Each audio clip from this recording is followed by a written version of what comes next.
Hello everyone, welcome to a new comic book day vlog. My name's Troy, I like to read, and today we're gonna buy some comic books. But before that, we gotta talk about the books from last week. Hope you guys are all doing good, I'm doing okay, and I'm excited to get into today's video. So let's talk about some comic books. Yippee! Hello everybody, I'm sitting down now, which means it's time to talk about the comic books from last week. Starting off, I only had about 4 pulls, relatively midweek, but the books are not mid, and that's what matters. Starting off, we have the Absolute Wonder Woman Annual. I chose to get the Hayden Sherman variant because I feel like him and Kelly Thompson are kind of like the dream team on this book. Any other artist that has been on has been good, but when I think of Absolute Wonder Woman, I think of Hayden Sherman. And it's also a wraparound cover, which is really cool. It shows that armor on the backside. Going into this, like trying to keep this review as concise as possible, this annual highlights everything I like about Absolute Wonder Woman. I will admit I have not read like a lot or most any like mainline Wonder Woman stuff. The only thing I can think of off the top of my head is Wonder Woman Dead Earth by Daniel Warren Johnson, which I enjoyed. But obviously that's a Black Label book, it's not technically canon. But this, it starts off with Diana saving 2 children, which is like obviously a common thing superheroes are known to do. Like it shows her heroics and all that immorality. But the main plot of this is that she wants to go help Medusa, because in an earlier issue of this book, she uses Medusa's powers to fight the Tetracide, I believe the big monster's called. And while she was in that form, she kind of saw like how Medusa was living life, and she was like, "This isn't cool. We shouldn't be allowing her to live like this." And it basically, she goes around to a few different people. Specifically, she reaches out to Athena, who people say is the one that damned Medusa to her punishment.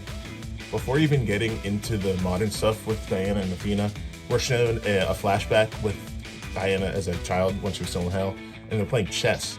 And what I like, obviously this is like intended by Kelly Thompson and the way it's wrote, but Diana asks Athena why she likes chess, and Athena gives her a reason. But the reason Diana likes chess is because you don't have to make your opponent submit. They can yield, and it doesn't have to be. You get the same result, but a different way of going about it. It feels less angry. Diana says.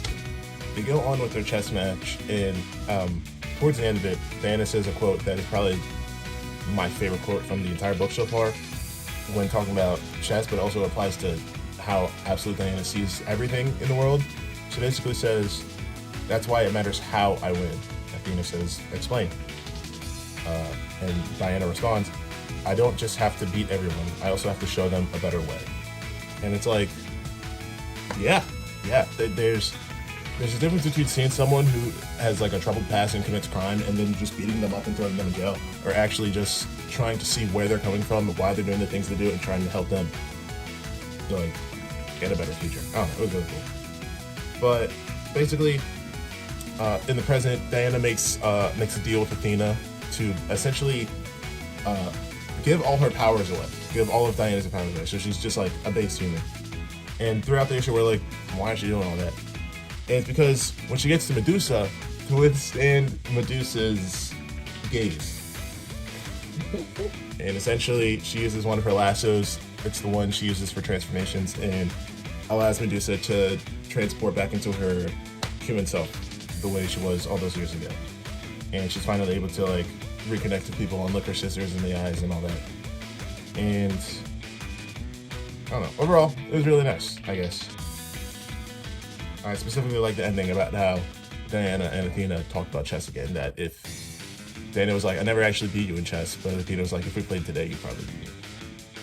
It's very cute, I like it. Moving on to a very exciting new book coming out of the Vertigo line from DC, Bleeding Hearts #1 by Dennis Cam. I got the Chris Bachalo variant because I love Chris Bachalo and I love his art. Going into the story itself, I liked it a lot for our first issue. We follow the main character, Poke, and his best friend, Mush, and they are 2 zombies.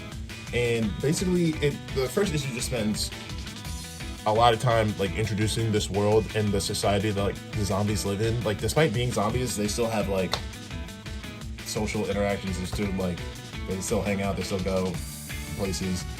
I don't know. It's basically like an universe of human society. Like they're all dead and they eat humans, right? But for some reason, I don't think it's really explained. I'll probably get explained down the line. Pope starts, his heart starts beating again.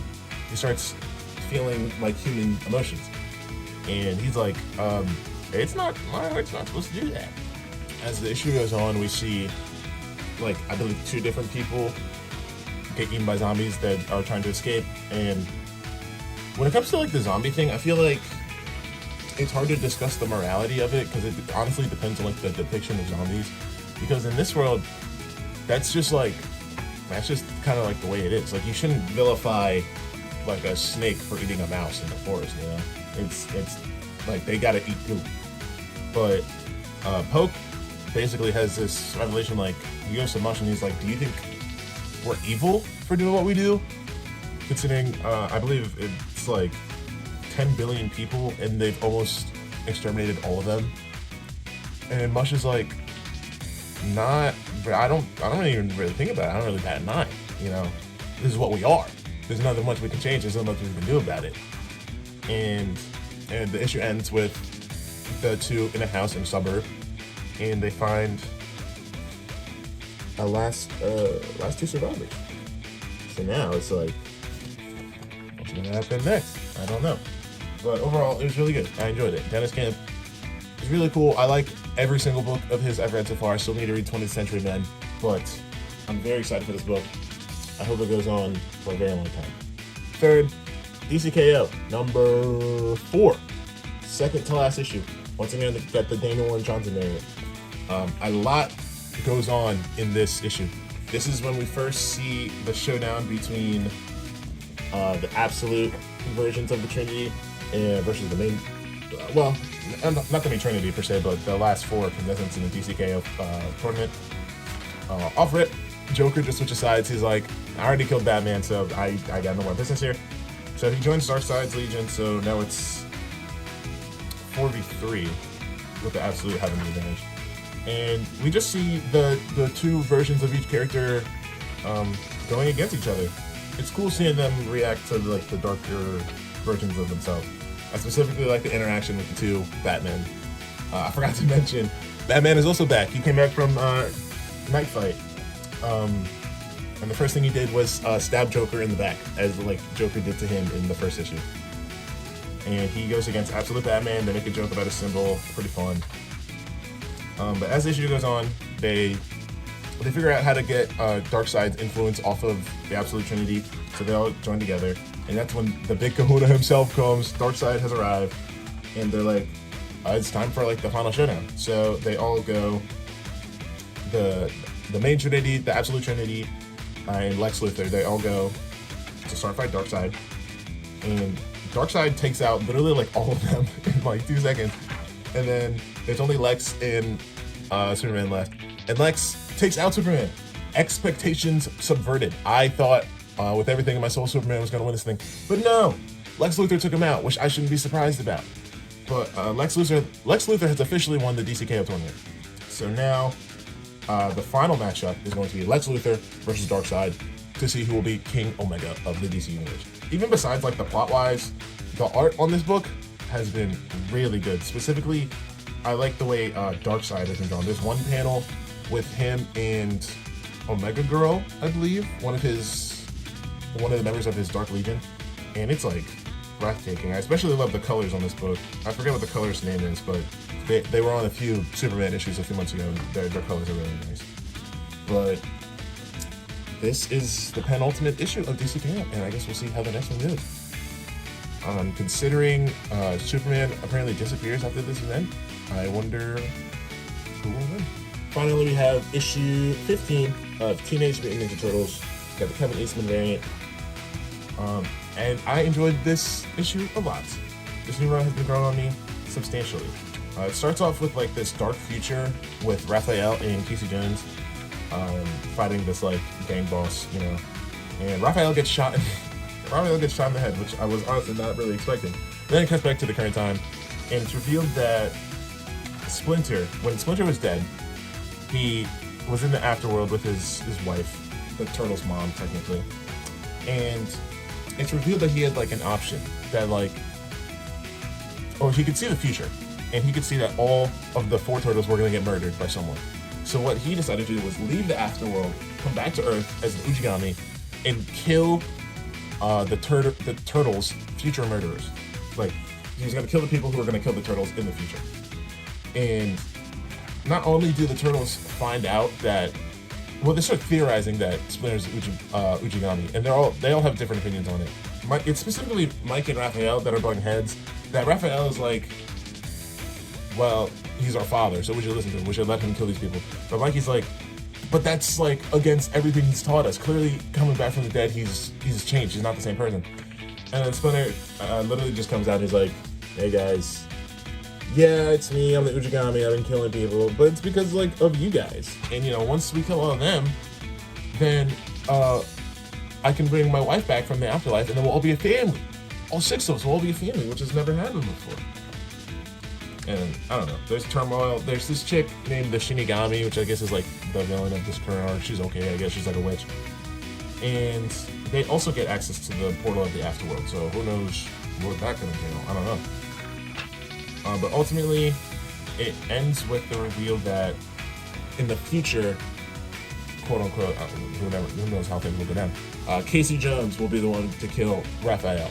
And it's like a pretty interesting revelation. I like how the ending of the book paralleled the beginning with it focusing both Raphael and Casey Jones.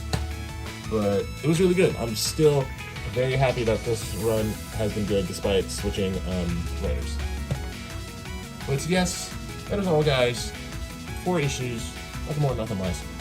Which means it is time to go in the car and get the books from this week. See you in the car. Hello everyone, and welcome to my car once again. Let's talk about the books from today. Starting off, I believe I only have 3 pulls, but there are 2 other issues coming out today that I want to pick up. Starting off with the pulls, we got the latest issue of Absolute Batman, the latest issue of Nightwing, and the latest issue of Superman Unlimited. The reason I keep saying the latest issue is I don't remember the number of any one of them, but regardless. Let's start with the hottest book coming out right now, Absolute Batman. The last issue was one of the best issues of a comic I think I've ever read. I know, insane delays, but between this issue and the second to last issue of Absolute Wonder Woman, they were both team-up issues with Bruce and Diana. They were both really good, but I preferred the one from Absolute Batman more. Moving on, I believe we're going to be introduced to Absolute Poison Ivy in this issue. I think that's going to go on for a few issues, this little Poison Ivy arc. Then we're going to get something with Scarecrow. And then this was announced last night, the cover for issue 20. But Absolute Robin is coming, guys.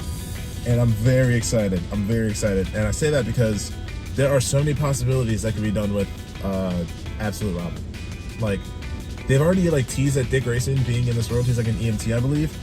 But the thing, like, because this is like a whole new world and you don't have to really follow like the rules of Earth 1, like the main universe stuff, you could go anywhere with it. I've seen a lot of people saying Duke Thomas should be the Robin in this world, and I'm gonna be a little biased, but go for it. Scott Snyder, if you do this, I will glaze you till the day I die. I'm already halfway there, but if you make Duke Thomas the midline Absolute Robin, I will glaze you forever.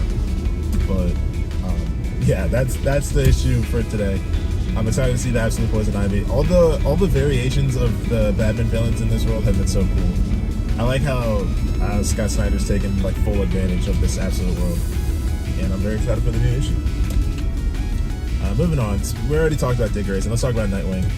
This is the final issue of the Cirque du Sin arc, and it's also the final issue with Dexter Soy on the book, which is really sad because I know Dexter Soy has been in the comic industry for a while, but this is the first book I've read with him on it, and I think his art's really cool, especially in contrast to what Bruno Redondo was doing on the last run with Tom Taylor.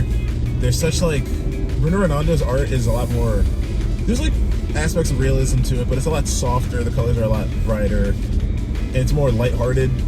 Dexter Soy's Nightwing is like the complete opposite. It's like darker, it's edgier, the lines are more sharp. it like fits the tone of this run a lot, and I'm gonna be sad that he's gone. But I'm pretty sure the next artist is Dennis Cohen, who is known for being the illustrator on Static from Milestone Comics. And so I haven't read Static, but I think Dennis Cohen's a pretty cool guy. So I'm excited to see what he's working with. But I will hopefully the ending of this arc is satisfying, because this arc has been really good so far. It's probably my favorite arc in the Night Raid run so far. After that, we have Superman Unlimited. I've mentioned this before. I'm starting to fall a little bit out of love with the series, but I'm sticking on for it until the whole Superboy stuff happens with John Kent.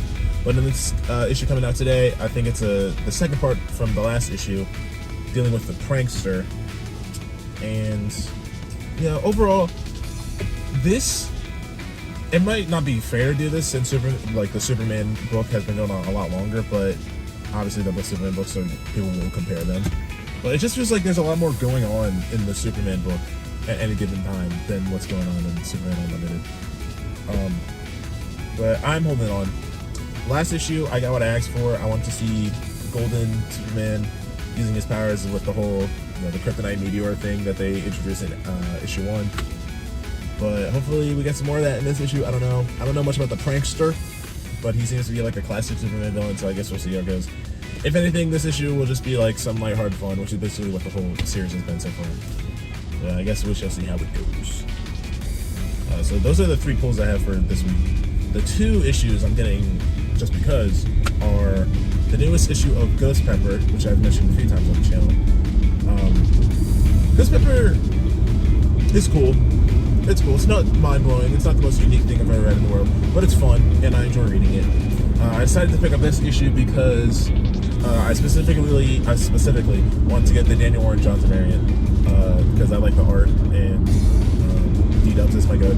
And I'm pretty sure it just involves Ash on the cover eating like a bowl of ramen or a bowl of ghost peppers. But I liked it, and I felt like I've been trying to hunt more variants for things I read and things I don't read. So I thought it would be cool to try this one. And another important thing coming out today is the final issue of Ultimate Spider-Man, issue 24. And it's like bittersweet in a way, because I remember 2 years ago when Ultimate Spider-Man started, that was kind of like the book that got me into reading monthly comics. I remember the first maybe 6 issues, I was just reading it month to month, and I was like, oh man, this is really cool. And then I started collecting the trades and all that. But,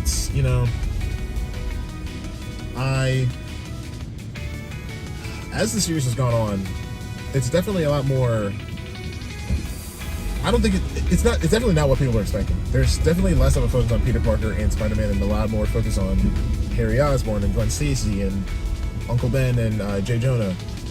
And I reread the first 2 or 3 trades, so the majority of the series, and I don't hate it. I don't think it's bad at all, but it's not what I think people wanted from the series, and it just feels like there's a lack of focus, especially with certain issues. Like, knowing there was only going to be 24 issues, it doesn't really make sense to spend the entire one focusing on the backstory of Mr. Negative, when in all honesty, I honestly didn't care about him, like, at all.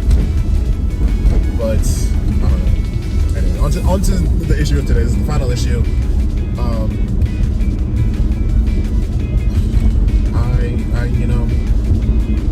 I hope it delivers, is what I will say. I'm grabbing it because I have like a few of the singles for Ultimate Spider-Man. Another reason I hold this series so close to my heart is because when the first issue came out, I bought it, and I actually went and got it graded. It's the only comic book I ever decided to go grade, because the whole process is kind of annoying and really expensive. But I got it graded, and I got a 9.8, which, for those who don't know, is like the highest standard you can get for a comic book, 9.8. In my entire life, I've seen maybe one 9.9, and I don't think I've ever seen a 10. But yeah, a CGC 9.8 is average, and that's not average, but it's like the highest you can get. And I got it for the book I sent in. I thought that was really cool. It's like one of my prized possessions. It's in my room right now. But another thing about issue 1 is that is when I first saw artwork by Miss Elizabeth Tork. She did a variant for issue 1, and I remember at the shop I was really debating whether I should buy the A cover or the Torque cover to get it graded, because I really liked the Elizabeth Torque cover, and that has introduced me to a lot of her work, and she's now my favorite variant artist when it comes to comic books. And she also has another variant for the final issue, so obviously it makes sense, full circle, I have to get the final Elizabeth Torque variant, since it's kind of what I started with. But yes, those are all the books I'm buying today.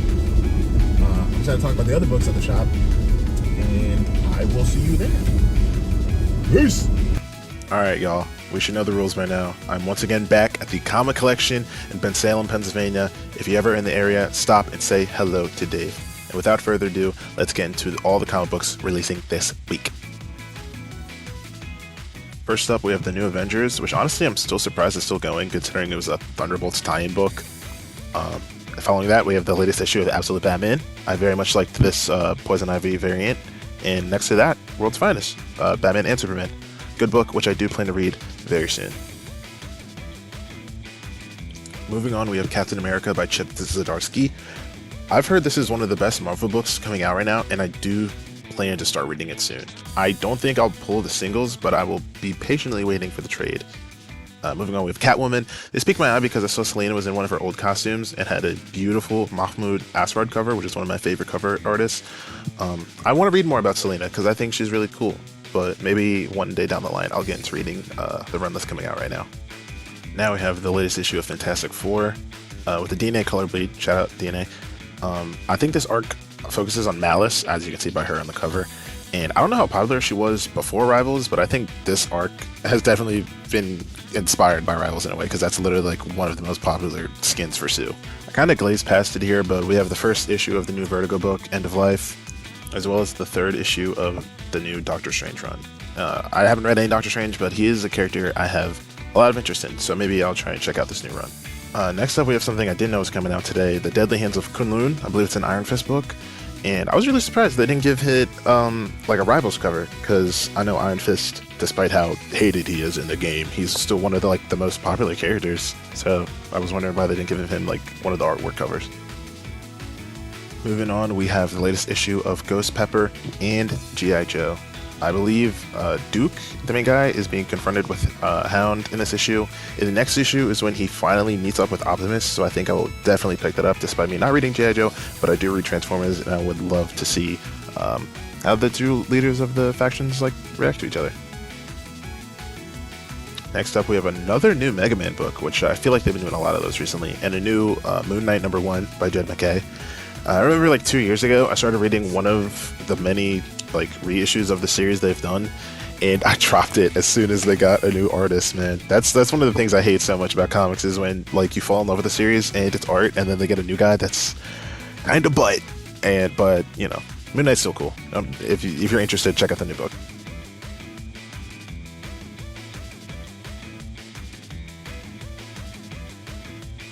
Moving on, we have the latest issue of Amazing Spider-Man, which is on the road to issue 1000, and I have a theory that after issue 1000, they'll bring Peter and MJ back as a couple, seeing how almost every comic book fan hates the fact that they're not apart.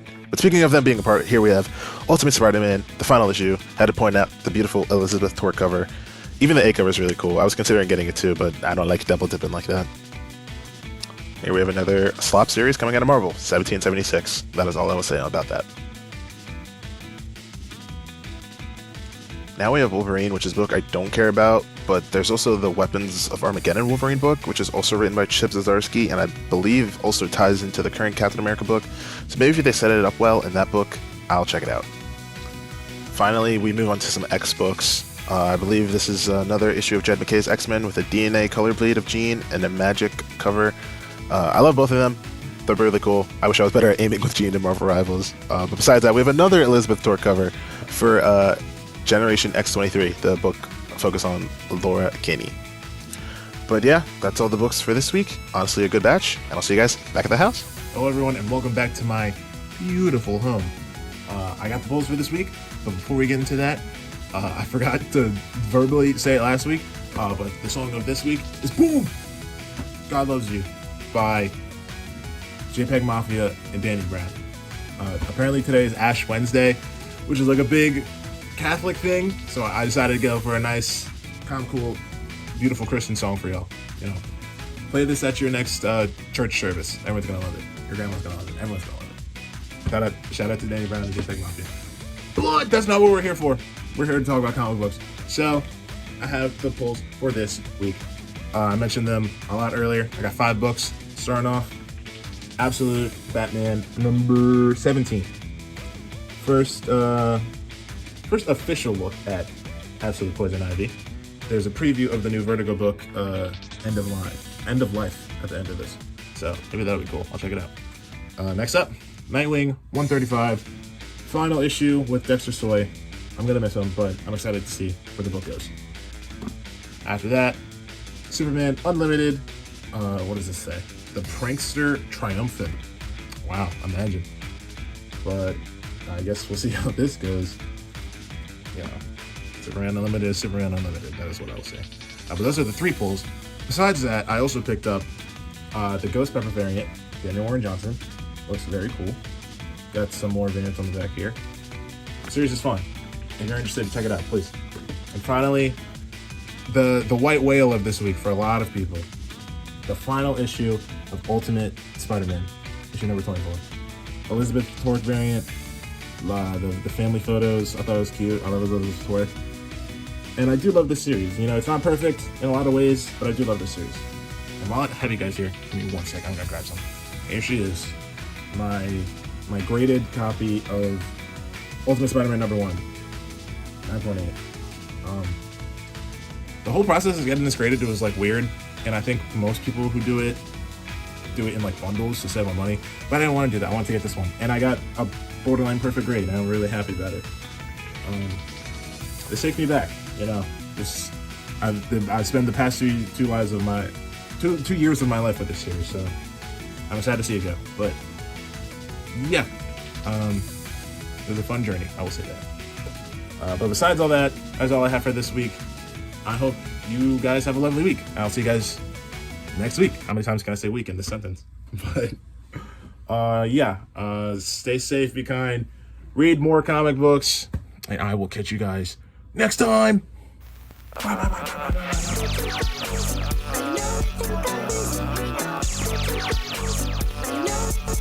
bye.